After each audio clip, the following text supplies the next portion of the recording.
നമ്മളിതാ വീണ്ടും ഒരു കളി ജയിക്കണം ഗൈസ്. 3703 ടീം സ്ട്രെങ്ത്താണ് കിട്ടിയിരിക്കുന്നത്. ഈ കളി നമുക്ക് ജയിക്കാം ഗൈസ്. അവരുടെ മാതിരി അങ്ങനെ ആരും ഇല്ലാന്ന് തോന്നുന്നുണ്ട് ഗൈസ്.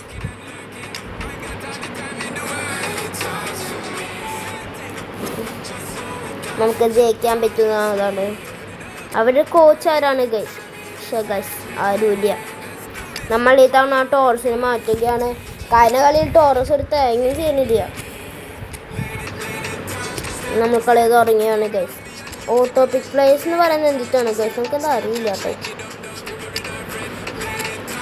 ഇതാണ് പറഞ്ഞിരിക്കുന്നത് ഗൈസ്. ഈ തവണ ഞാൻ റൊണാൾഡോനെ പകരം ഇങ്ങനെ കളിക്കുകയാണ് ഗൈസ്. ഇതിൻ്റെ പേര് എനിക്ക് വരെയൊക്കെ അറിയില്ല. എൽ ഹാർഡി ഡ്യൂസ് ഗൈസ്. റൈസൊക്കെ ഉണ്ട് ഗൈസ്. കളി ഇറങ്ങാൻ പോകുകയാണ് ഗൈസ്. ഒപ്പോണൻ്റ് കളി തുടങ്ങുന്നില്ല. കളി തുടങ്ങിയിരിക്കുന്നു ഗൈസ്. ഈ കളി നമ്മൾ ജയിച്ചവരെ ഫോർഗറ്റ് അടിച്ചു പോയി. കളി പോലും കളിക്കാൻ പറ്റിയില്ല ഗൈസ്. നമ്മൾ ജയിച്ചിരുന്നു. അവൻ ഇറങ്ങിപ്പോയി ഗൈസ്. ഇതിൽ നല്ലതെന്ന് പറയുന്നത് നമ്മുടെ കിമിച്ചാട്ടോ. കിമിച്ചും ഡിലേറ്റാണ്. ബാക്കി രണ്ടും കാര്യമില്ല. കിമിച്ചിന് നല്ല ഷൂട്ടിംഗ് ഉണ്ട് ഗൈസ്.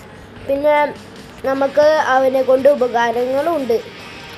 നല്ല പാസസും ഷൂട്ടിങ്ങും ഉണ്ട് ഗൈസ്. ഇതാണ് അവൻ്റെ പ്ലേ സ്കില്ല്. ഞാൻ പറയില്ല ഷൂട്ടിംഗ് ഉണ്ടെന്ന്. ഷൂട്ടിങ് ത്രൂ പാസ് അതൊക്കെ ഉണ്ട്. പിന്നെ നല്ലതെന്ന് പറയുന്നത് ഡിലേറ്റാണ്. അത് സെൻറ്റർ ബാക്ക് ആവശ്യമുള്ളവർക്ക് എടുക്കാം. ഷൂട്ടിങ്ങും ഉണ്ട്. മാൻമാർക്ക് ഹെഡിങ് അങ്ങനത്തെ ഒക്കെ ഉണ്ട് ഗൈസ്. നിങ്ങൾ ഏതാണ് എടുക്കുന്നത് കമൻറ്റ് ചെയ്യുക. ഇത് ഇഷ്ടമുള്ളത് എടുത്തോളൂ. ഞാൻ പറയുന്നതാണ് ഗൈസ്. നമ്മൾ അങ്ങനെ ഡിവിഷൻ 5 തുടങ്ങുന്നു. Thank you guys. നിങ്ങളിത് കാണുകയാണെങ്കിൽ സബ്സ്ക്രൈബ് ചെയ്ത് മറക്കരുത്. Thank you guys.